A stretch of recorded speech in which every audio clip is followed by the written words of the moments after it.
when I train because I believe in making it as real as possible so that my mind knows exactly what I'm going to get into. And so when I went there, I went with the realization that what if I was on patrol and we were trying to go through an area and we had no idea an ambush was going to happen. And I tell you what, when the ambush happened and the fake claymore went off and stuff, it really brought into me the sense of fear you feel going on patrol and the things that you feel knowing there's a potential enemy out there. You know, that really set into my mind that full understanding of how important it was to really have a real mindset of warfare and what you go through.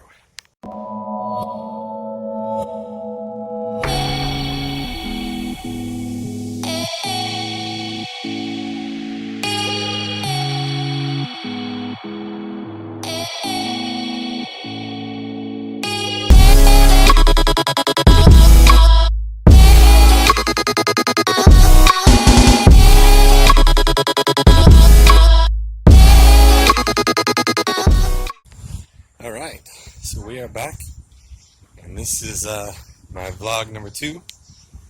So we're going to be going again on my walk here as I talk about my journey back here. So, the last conversation I had basically was talking about how I had gotten really close to becoming the battalion high shooter in my boot camp. And so you might have questions like, what was boot camp like for you and stuff, what was the process of everything. So when I first, like I said and stuff, when I came back from Australia, I told my recruiter, I said, hey, listen, I want to get in. I just joined the Grunts, so I got sworn in, got my MOS, which is 0311, and from there I just went to the processing and got to have a nice little dinner as the bus was taking me down to the MCRD training camp for all the new recruits. And here I was embarking on a brand new journey. And, it was kind of exciting and scary at the same time. Exciting because I finally felt like I could be on my own. I could finally do something that I wanted to do. And scary because at the same time I didn't fully know everything that I was going to be encountering, so kind of just embraced it as I went. But I figured when I first got there, the first few days was just, oh man, I felt like I didn't sleep at all for like maybe 72 hours. Here I was, I got to boot camp and got to start with all the paperwork you had to process. You had all the contract stuff that has to do with the fact that you've been in the military and all of your legal responsibilities, and of course you have to sign stuff for if you get injured or hurt, like death wise and stuff, who's going to be your next of kin that your money would go to. So you had to do a lot of paperwork and stuff for about I want to say at least 3 days worth. And then after that we got processed to a barracks where everybody basically was put on hold. So you're kind of sitting there. I think we about sat there for about, I think it was almost 2 weeks. Definitely a week, I know that for certain. And when we were there and stuff, they had stuff they had us doing, but it was kind of quiet. And all of us were kind of basically just wondering what our actual training and boot camp was going to be like. And so basically and stuff, when we went to boot camp, we were just waiting around. We're still wearing civilian clothing and stuff. We haven't been issued anything at the moment. Then, when they told us that we were going to be processed into our actual units to what specific company we'd be involved in, I was with Alpha Company. And so when I got processed with Alpha Company, then the real processing began. This is when actually you have all the stuff that you're going to be basically doing, we had all the haircuts by this time. So just so you know, this is in the beginning process. You get haircuts, you get all uniforms, bags, stuff, but we weren't wearing anything at the time. When we had gotten processed, that's when we had to wear the camis. That's when we had to actually wear the basic uniform. And so we had green and black tennis shoes that we were using for running. We had our camis and stuff. Our blouses, we didn't fully wear. We were somewhat, but in the beginning when we got there, just basically we had just the blouse, the camis, everything kind of looked nasty and stuff, nothing perfect. And so we get introduced to our drill instructors, totally professional. You know, the craziest thing, you see them, senior DI comes out there. I had 4 other drill instructors that came out. And, wow, when the DI comes out, introduces himself, first, actually, it is the first sergeant. He first introduces himself and introduces what he is.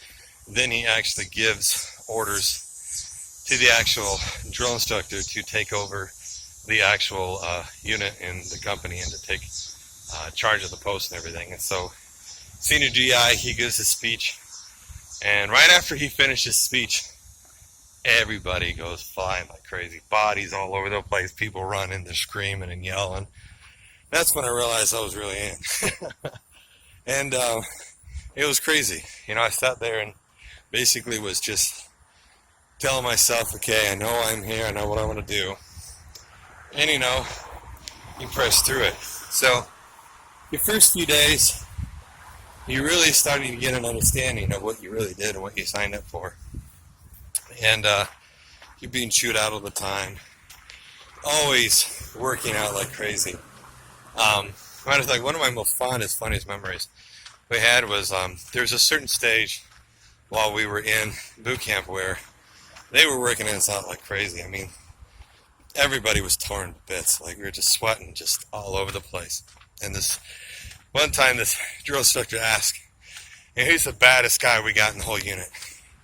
And so this one guy named Ketchup, he goes over and he flexes and he says, I'm the biggest, baddest guy you got in the whole unit. And he's like, oh, good. Come here. So Ketchup leaves, disappears. We didn't see this guy for like 3 hours, right? Poof. He is gone, right? Next time he came back, holy cow, dude, his camis were so drenched in sweat, I could not help, and neither could the other ones help, but laugh our butts off. Because basically what they did is they had what they consider the biggest, baddest of all the different companies competing against each other, doing push-ups, leg lifts, flutter kicks, everything. I mean, you name it, they did it. And we looked at him, and he was like, yeah, I don't think I'll ever volunteer myself again. It was quite funny watching him. So, in boot camp, there's a lot of things that you go on. One of the most things that I loved about boot camp was I loved how my drill instructors really gave me an understanding of what being a Marine was going to be expected as, how you're going to be viewed, what they expected you in the military, the code of conduct. You know, learning about the brotherhood, that stuff would really just, it made the core to me so much. Because actually before I actually joined the Marine Corps, when I was in high school, junior high. Yeah, this was junior because you only have it in junior high. I was 8th grade. 8th grade, I went to a thing called Devil Pups. And basically go to a makeshift boot camp where grunts actually do the drill instructor training at the actual barracks over in Camp Pendleton. And that's what made me fall in love with the Marine Corps. Because I loved the brotherhood, I loved the hardcoreness of it all, and I wanted it, you know. And so, you know, here I am in boot camp, you know, and I'm actually going through all these things, and I was just like, everything about it was exactly what I expected out of it. Hard, demanding, and just, oh man, it pulled at every core of you. I mean, there were guys that were just beaten down. Some days were worse than others. You know, you had so much that you had to learn about how much far you thought you were stretching yourself, how far you really thought you were working out, or how much you really thought you were doing. And you learn the reality was not as real as you thought, okay? And I remember one time, it's probably one of my most fondest parts, I have to say, in boot camp, because there was a lot of different things that happened in boot camp, but there's some moments where it just really clicked, some of the things that I had gone through. And I don't want to lose track and stuff, but it's amazing all the areas and stuff and levels that you get to learn about yourself. I run all the time before I went to boot camp. I got myself to be able actually to work hard at trying to get my ankle back into shape, so much that I was fine when I went to boot camp, and I didn't have to worry about anything. The injury went away, and my ankle healed fine and stuff, and I ran really awesome. I think at boot camp, my 3-mile run was, I think it was 18:30. If I'm not mistaken, 18 minutes and 30 seconds, because I know when I was in the fleet, I actually got it down to 18 minutes flat. And that was after we had been training up in Bridgeport, which is somewhere up north of California. And so when I was in boot camp, some of the things that really got me was, and I'm trying to remember exactly different moments so I can hit at, because there's so many moments in it that are really funny. I'll tell you one example of stuff. I remember one time when I had to be practicing doing the night shift, because we do fire watch in boot camp. So here I am, I'm standing there doing fire watch and stuff, and what you'd have is the officer who would come in, or the staff NCO who'd be coming in, checking up on everybody. And of course, he had to stand at attention, he had to salute, he had to express, good evening, sir, this recruit in charge of this, and you'd have the whole spiel that he had to say. And I remember I was trying to do off the spiel and stuff. Here I was trying to rattle it off, and I stumbled at trying to remember this one part.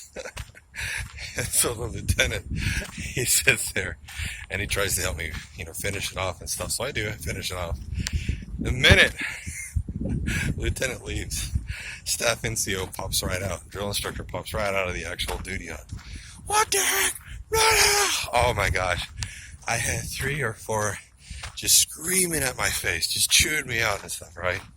And oh man, that was just one of those moments where it was like, everybody else was in bed. Probably not fully asleep yet. Mostly likely they're trying to just wind down for the day. And your butt's just being ripped into. And, you had to really understand the concept of remembering and doing the orders of what you needed to do properly. And so that was actually funny. I think some of the other things that we had in boot camp that I thought was really funny was we had a drill instructor, and he always liked to mess with us. Matter of fact, he used to go down from each and every rack that he'd walk past, and he would start talking about what we needed to fix, what kind of things he expected out of us, how well he thought we performed in certain things. And then all of a sudden, out of nowhere, you could hear him rip the largest fart, like just rip one. And he wouldn't even hold a beat differently. Like he literally sat there, and whoever was next to him, back rack wise, he just sat there and just like, you like that, didn't you? Nasties. Y'all a bunch of nasties. You smelled that, didn't you? I mean, we were laughing our butts off. We couldn't help it. He's like, don't you dare get out of bed. Don't you dare sit there and start laughing. You shut up, you bunch of nasties. And oh man, we were just, it was too much, These guys they were just, some of the things they could say would just make you just crack up, man.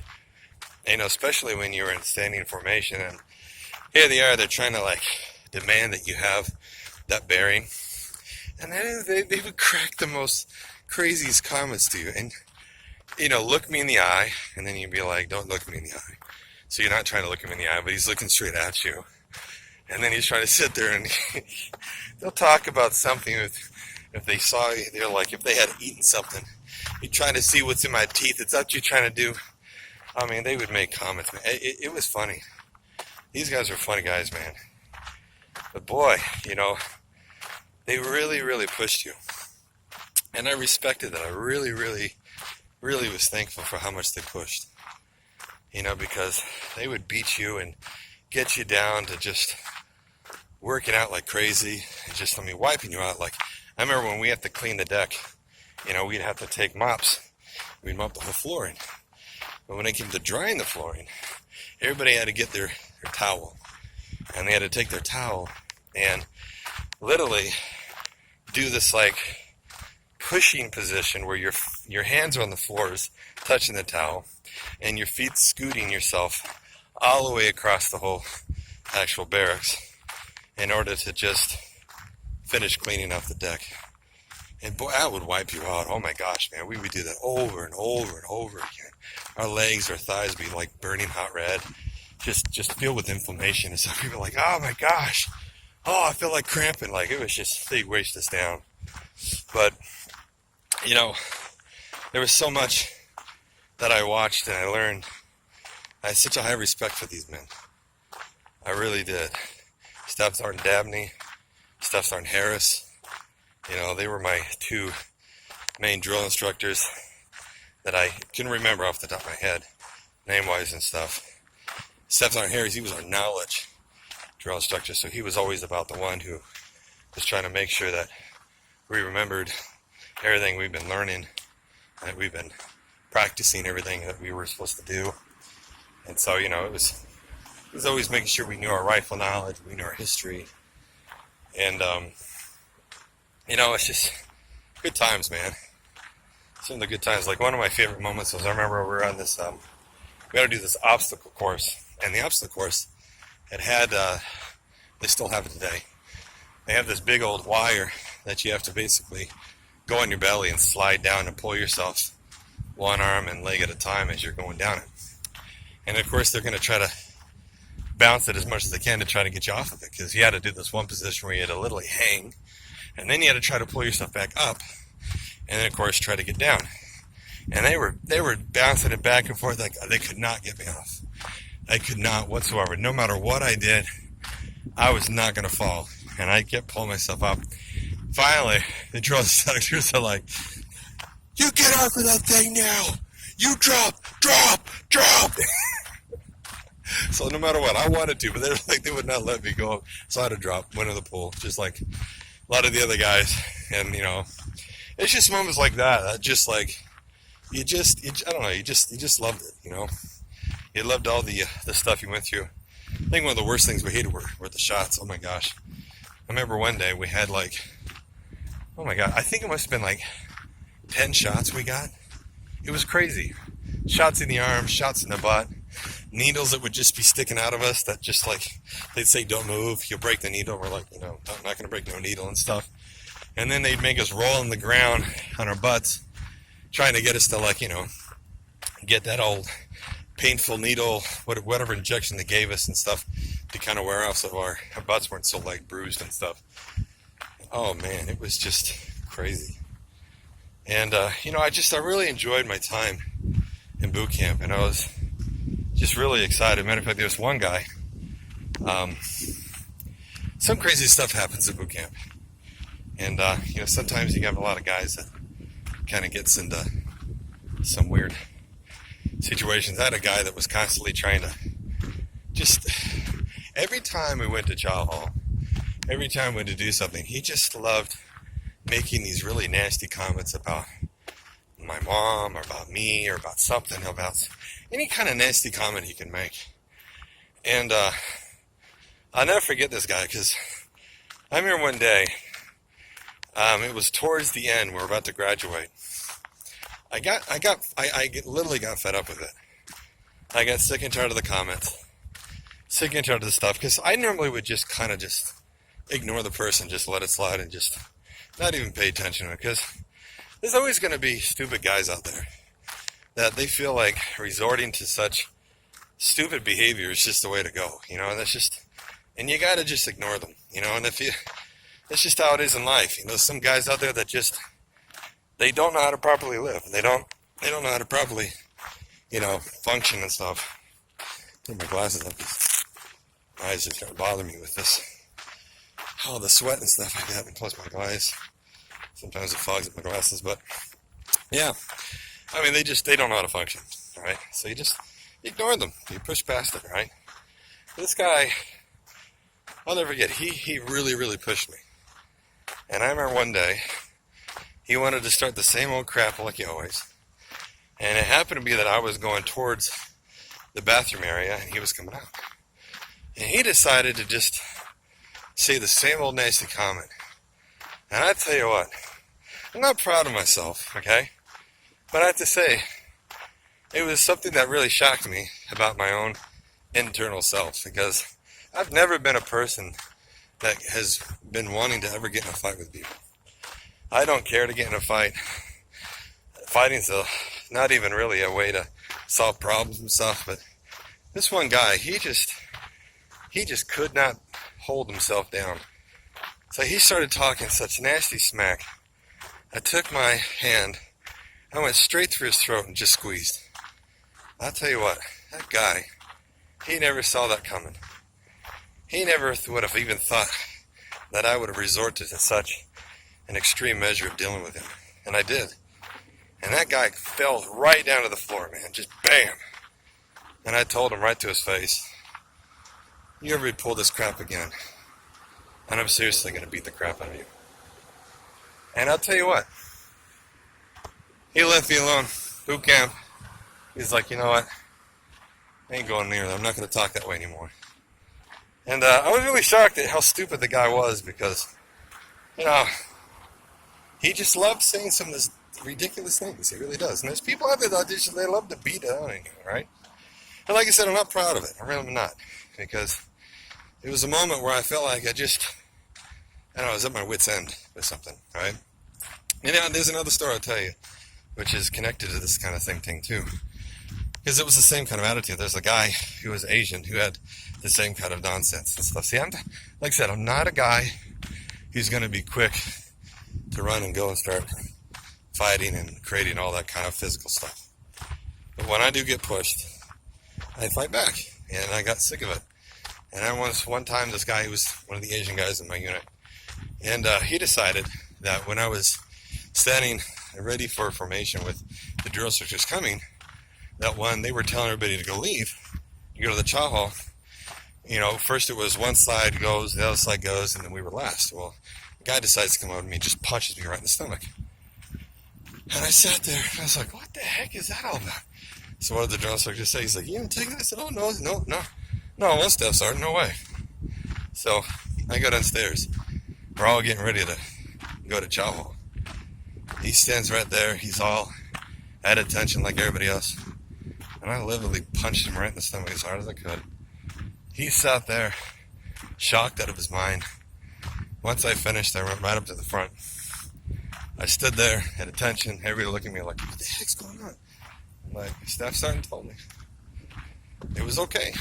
They ain't gonna do anything about it. And they were like, my gosh, and like the guy freaking punched me and I was standing there. I'm like, are you kidding me? And you know what?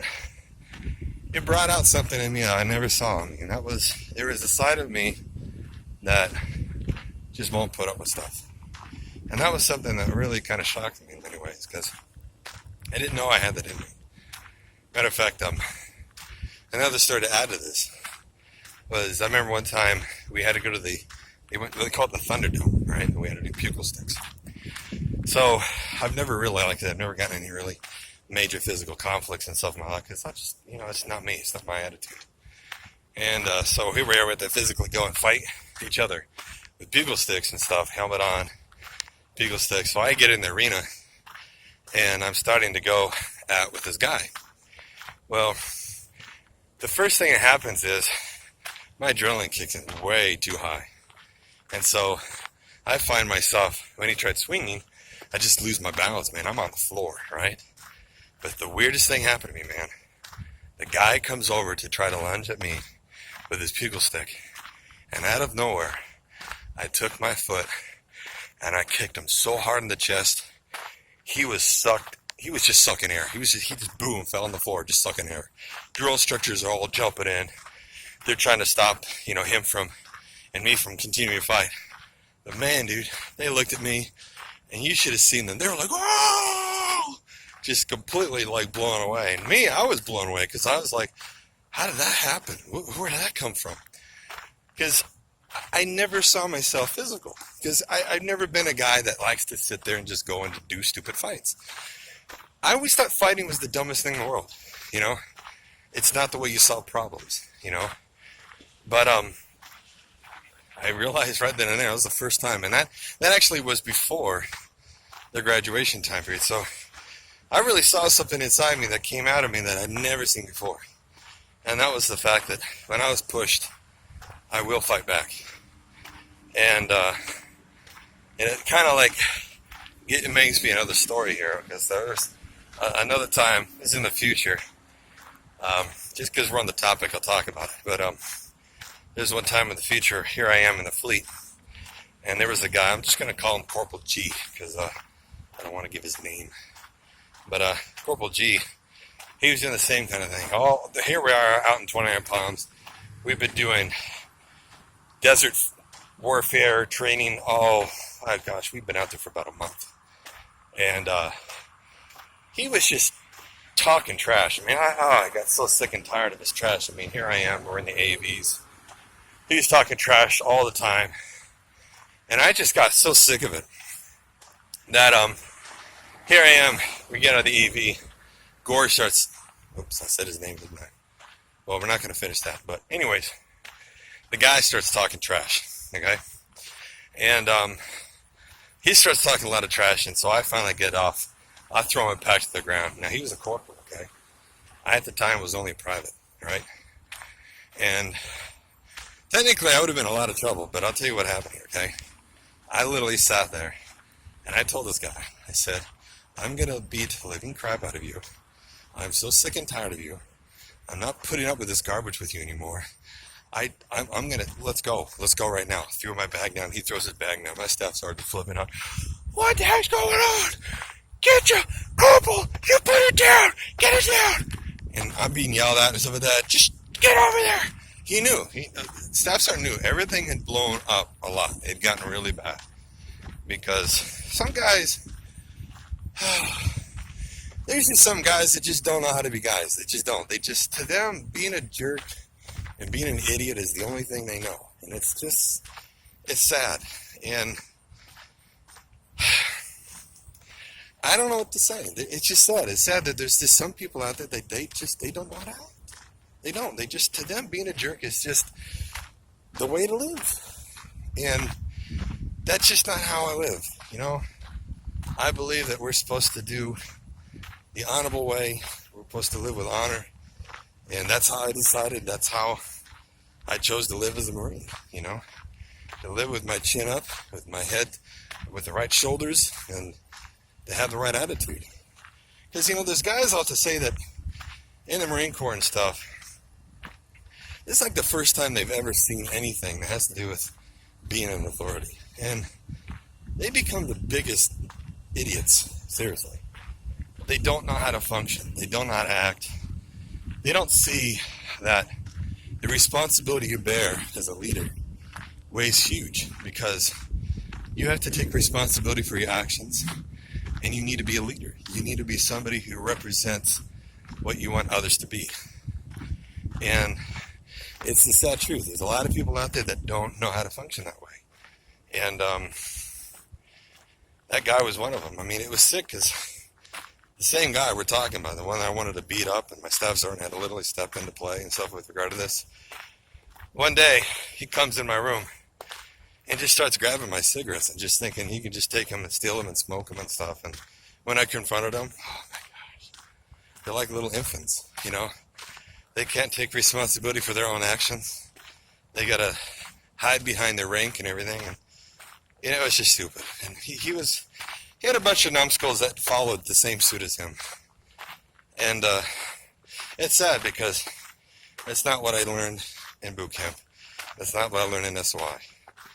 And unfortunately, sometimes you have to learn to Be the one that you need to be. Be the one that you know that you want to be.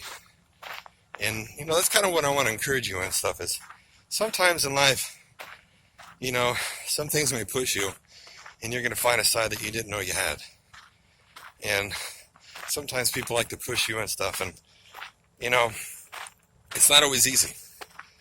Life is hard. There's a lot of strange things that happen. People that like to make fun of you. Maybe they want to sit there and look at you as fat. Maybe they think you're just a disgusting slob. And, people don't understand what a lot of people go through. A lot of guys out there and stuff who, they gain weight because certain depressions that just broke them down. That, how it started and how it got into the well-being mess it did. They probably can't even tell you where it all began. Because it just, over time, became more and more of an increasingly new thing of some other kind of issue that just kept them stuck, That's what it was like for me. I got stuck in gaining weight because I really didn't understand nutrition and things. I didn't understand how much was really affecting me. And I didn't care, too. I didn't care because of all that I had gone through. I didn't care about myself at the moment. I didn't care about...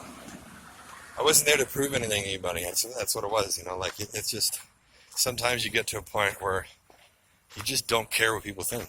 You just don't care how people view you. You don't care, but you get to a place that you find ends up being a trap, And it's tough. So, yeah, there's a lot of things we go through in life, people. A lot of things that really make life hard. And areas in our situations that we have to deal with that become quite difficult, so, but you got to make the best out of it, and be encouraged, There's a lot of things that you might be going through and stuff in your own self that you don't like. I mean, I didn't like seeing myself blow up like I did, but I also realized something in myself, that I am a fighter in a way that I never saw myself as, and I don't put up with people abusing. I don't put up people abusing others. I don't put up people who think they can act abusive. I don't put up with that. And that's what's molded me into the person that I've become today. I believe in defending people and encouraging people. And that's, I could have sat here and lost weight by myself and just did my own journey. But my attitude was, I want to encourage others. I want people to know what it's like in the stages of what I've gone through, that may be something that they can lean off of. And as they glean off of those areas and stages and stuff, they can get something that helps them, that encourages them, that gives them that ability to say, I can lose the weight. I do like 3.5 miles every single month. I'm going to try to up it somehow, and then get to the point where I'm doing football, running, and everything. I'm thankful. I'm so happy I'm losing weight. This is such an encouraging thing. Being in this weight that I've had been, it's miserable. People don't know what it's like to be fat until they're fat. And I know what it's like to be skinny. And I know what it's like to be fat. So I get to know both sides of the coin. I get to know the hardships you feel like, because when you gain weight and you were skinny and you were fit and stuff, you get to sit there and say, man, this sucks. I hate being fat. And then you get to see the points of, where you struggled at. Like I said and stuff, when I was younger, I used to pretty much eat anything I wanted to. And I didn't eat horrible. I just ate the things that I knew were good, but I didn't sit there and worry, because I didn't have to worry about my weight issues. I didn't have to worry about it at all. But when I look at myself now, and I was like, I never really was taught nutrition like I needed to know. That I needed to understand the reality behind carbohydrates and proteins and fats, and how much is too much, how much is not enough and how much is just perfect amount, And it's hard because it's like, when you're younger and stuff, some people are, into the whole weightlifting thing, so they wanted to know all these details. I never knew that kind of stuff. Even when I was in the Marine Corps working out, I never fully knew, like, what it is that really would help build certain muscles and get out. I mean, yeah, sure, there was a lot of guys that I know that knew these things, but I never thought of really investing myself in asking and trying to find out stuff, because I was pretty content with myself. I ran a lot and worked out. I did fine on my PFD, so I didn't have to worry about, whether I thought I was physically unfit or anything. I was fine, Like I said and stuff, my last PFD that I had run, I had come back from Bridgeport, and, I ran an 18-minute flat 3-mile run. I was the third in my whole battalion to cross the finish line, which is over 900 people, okay? So I didn't have to worry about my fitness. I was quite fine. But, yeah, that was something quite interesting, that over time and stuff, I started making that excuse of, I did it all, I proved myself, I've done it. And I started losing the understanding of the importance of not being fat, but being fit. So I think of some other things I could tell you, funny stories and stuff that I know of. I thought one was pretty interesting. Back when we were boot camp, there was a guy named Green. He was so funny. Anyways, they were trying to scare everybody to try to give people an understanding that if you're trying to run from the law, or if you're, in trouble of anything, to confess and say it now, because if not, you're going to get caught and be busted. So they took Green, handcuffed him, MP takes him out, and he's gone for hours. I mean, we didn't see him for it must have been like a good 5-6 hours. And then all of a sudden he pops it back on the scene. Ask him, what the heck happened to you? He's like, oh man, they had his PT in this other area and stuff. Like, I knew I didn't do anything wrong, but boy, that scared the crap out of me. We were all laughing and stuff. Because, you can imagine, Harry Green is black. So now he's kind of like, he's feeling that pressure of what people would think about him, They think he was some thug back in the old days or something. So, he was a funny guy. I think one of my favorite things I liked in boot camp was my rifle qual. I had a drill instructor, actually I say rifle instructor, who such an amazing guy. I mean, he really inspired me greatly when it came to shooting. I remember the last time I actually was shooting was back when I was in junior high, and I only shot a .22, a shotgun, and a revolver. I think that's about all I can remember. And here he was, he was just really very motivating. I mean, his attitude, the way he talked, he was just, I needed it.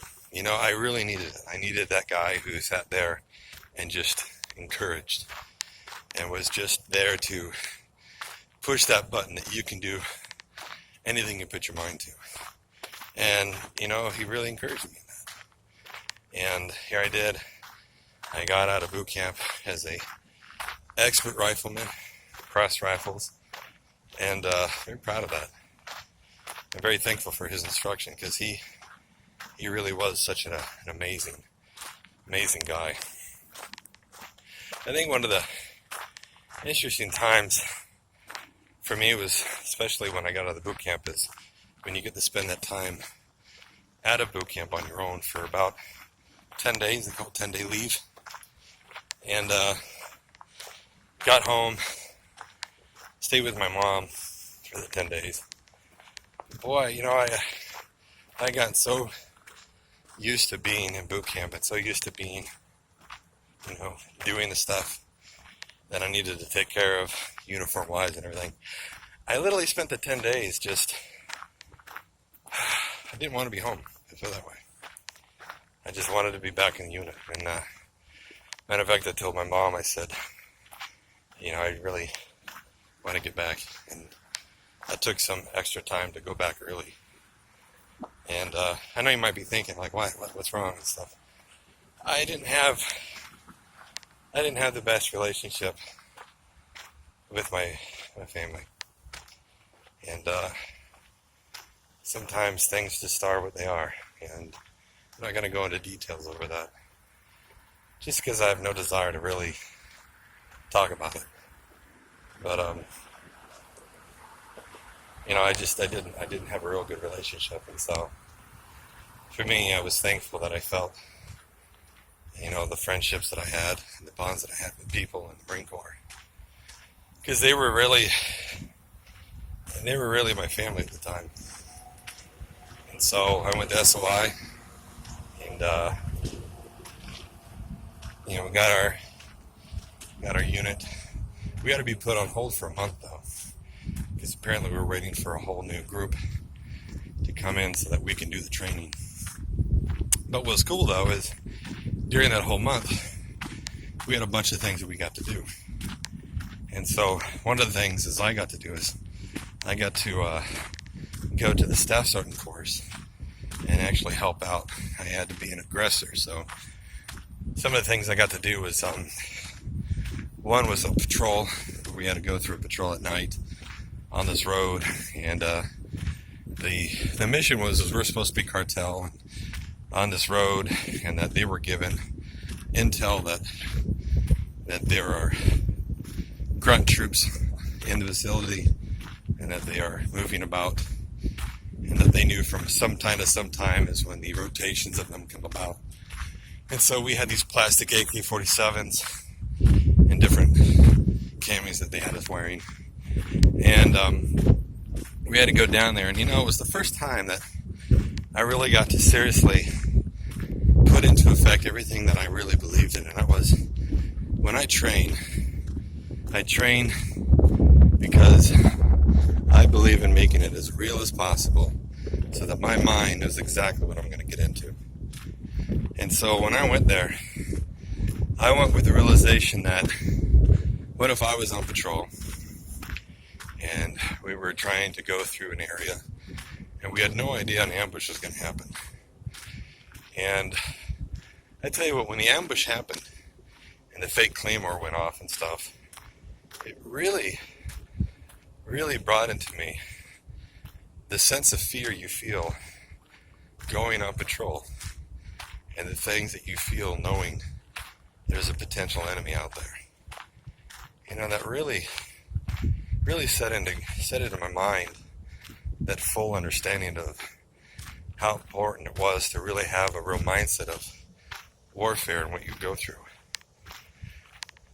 Some people don't do that. Some people, they don't train that way. They don't train with the understanding of feeling, if this is what I was going through, if this is what I had to do, what would that look like? And, so for me, I wanted so much to train with that mentality, so that's what I did. So the next night, there was a new scenario. We had to go and play like we were rebels, and that there was a curfew that they had to cover. And so we had to be the ones who were to play the aggressors. And so we were given a saw with full drum of rounds, all blanks, of course.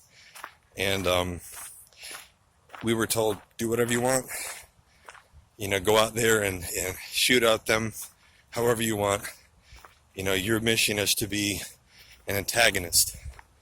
And, when we did that, I learned something really huge in that. And one of the things I really saw was just the real fear that you feel as much as you could. What it feels like to be really close to another person who has rounds in his actual rifle, and yet I'm the one shooting at him. Because I did unambush the guy, and I literally lit him up. And I know that guy was not happy with it. And I felt such a sobering feeling, because I was like, This is as close as I'm ever going to get to combat until there really is a physical combat.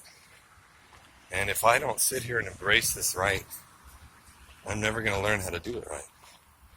And that's why I took it very serious. I took it very, very serious to actually sit there and physically do everything that was necessary to really know and understand that emotional feeling you feel in combat. And we had other ones that we did. I think one of the funniest ones I had, though, was when we had taken a city and we had to be like we were curfew breakers. And so the staff NCOs, they had to tie us on the ground. They had to tie us up. They're shoving their hands in our pockets to see what we have. And you know, some guys had cigarettes and some people had gum or whatnot and stuff. And you'd hear them. Oh, they were hilarious, man. They'd be like, oh, keys, car keys. Oh, I like this. I wonder what kind of car this is, you know. We're laying on the ground and stuff. We're tied up. Remember, they got us all banded and tied up and stuff. And we had to stay that way for, oh gosh, a while, you know. So, like, we had to play the part and everything. And so one guy took cigarettes out of one of the guys, you know, thing, starts lighting it, smoking it and stuff. I mean, it was just funny. It was just the whole brotherhood attitude that we felt. It just really, you know, we all knew we're on the same team. We're all grunts, training to do the same thing. And, you know, it really hit home to me the importance of just how much I wanted to do the best I could. And how much I wanted to train and be the best I could be in my training. And so, you know, it was awesome.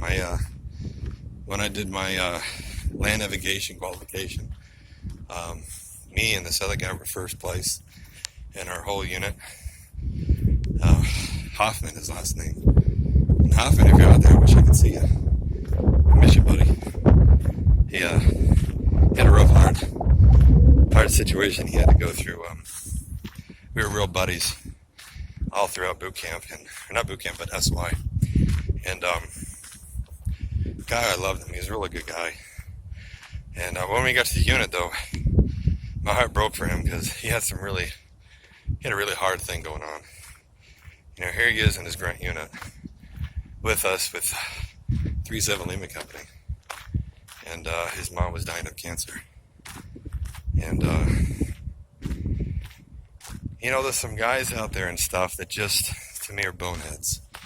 And they don't know how to really look at the difference between esprit de corps, the mission, and brotherhood. And unfortunately and stuff, he went UA so many times because of his mom. In my heart, I mean, I feel really bad for him, I really do, because, you know, he felt so pressed with how the unit wasn't willing to help him get the lead that he needed. And here's his mom dying of cancer, that he literally goes to the point where he leaves just to be with his mom, only to go and be forced to be in the brig. And that really, really, really was hard. I remember he came out of the brig and he'd been there for like 3-4 months. And they were like, man, he thought boot camp was bad, man. This is worse. They strip you down naked. I mean, you're nothing. You're no one. And I feel it's so bad for him because there should have been something that looked out for him. You know, that's one thing I have to say I didn't like about what I began seeing at times in the Marine Corps was sometimes there's an attitude where they present the government first and they forget the man. You know, if people have issues and have serious problems that they have to deal with, like they're losing their parent, they should be bending over backwards to help them out. We're not numbers, and nobody should ever feel like a number. And I really feel bad for him because, I mean, I know that that's what he felt like. He felt like he was not important, that his situation meant nothing. And, you know, it just, I really grieved. He's such a good guy, you know. He was such a good Marine.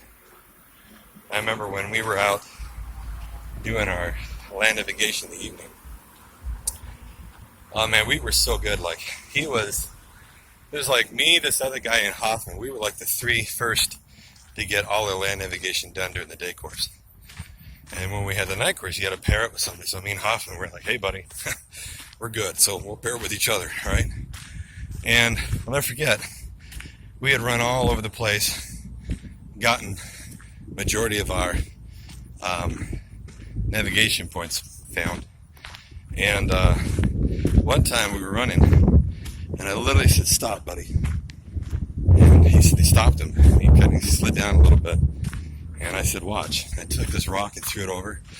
He almost went on a cliff. Kid you not. We both were like, holy cow, man. Did you hear that? That didn't even just make that sound until like how many more seconds later. And I'm like, dude, let's get off this cliff. Because a lot of the stuff we did, we did with the ability to not only look at the map, because a lot of people don't understand this stuff about maps and stuff, that when you're learning about topography, you have map parts where the mountain ranges, they get so close in regard to the elevation that's when you realize there's a cliff. Well, it was hard to see fully because it was nighttime, and we were trying to understand what part we were at, because we knew generically what area we're at. We knew the kind of the position based on the compass. And at the point we were at, we were running because we knew that, hey, around this area is where we need to go. So we kind of lost a little bit about where exactly we were, but, it's because we didn't see the contour of this one part that really showed that we were near a cliff. But, nothing happened to us, which is good. But, when we ran back and stuff, we were the first ones done, and we finished, and we had all the plots done that we needed. And, I loved it. I loved the infantry training I learned. Some funny points, which I can tell you. Like, I remember one time when I was, we were doing some kind of op, and we had to spend the night in this one part of the field. And so my sergeant tells me, hey, listen, you sleep with your rifle. I thought to myself, as stupid as I was at the time, I thought, hey, a rifle is not comfortable. I don't want to sleep with a rifle. I'll sleep under. I'll have my rifle like underneath me. I'll protect it. I'll watch it. Lo and behold, I put my rifle under me, slept on top, but eventually I rolled a bit at night during sleeping. And some nice little buddies of mine. Herman was one of them. I forget the other guy's name. Basically, they took my fire pin out of my rifle and put the rifle back together, just left the fire pin out. So in the morning, they're asking me, hey, did you sleep with the rifle? And of course, what are you going to do? No, of course I was. Like, hey, did you sleep with the rifle? And I was like, why are you asking me? And they said, I'm just asking. And one guy says, hey, why don't you pull the trigger in your rifle? So I pull it back. No ping. I'm like, oh, the heck? Where's my fire pin? And they're like, oh, you mean this? Yeah, it was humiliating, all right? So at one moment where you realize, okay, I need to sleep with my rifle. And you know what? I never forgot that. I was thankful for them. They were good. What they did was good for me. I needed to learn to sleep with my rifle and keep it nearby. Because it's very dangerous. If you're out there in the field and your rifle is not right there next to you, and somebody else can get a hold of it, well, you're dead. And that wasn't what I wanted. It was just one of those moments where I had to realize that my comfort was not as important as my rifle.